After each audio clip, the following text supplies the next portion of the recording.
Hello everyone, welcome back to Sparo YouTube channel. Alright, in this video, I'm gonna share you a tutorial on how to change your keyboard into LED keyboard on Oppo A38 easily.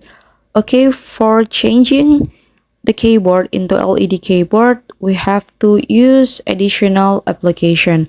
So now we can install it from Google Play Store.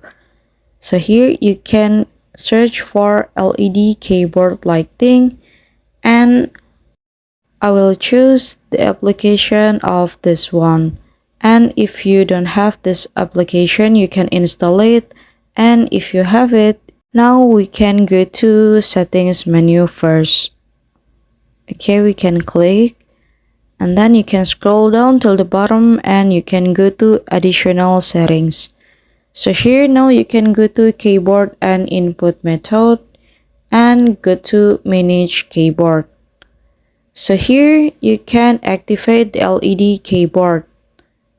You can click activate and now we can check it by opening the application that can show the keyboard. Okay, I will choose the notes.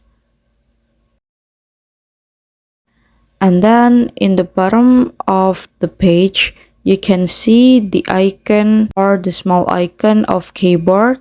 You can click and you can change the keyboard into LED keyboard. You can click for it and then your keyboard will change into LED keyboard. Okay guys, so here's the tutorial on how to change the keyboard into LED keyboard on Oppo A38, and thank you so much for watching.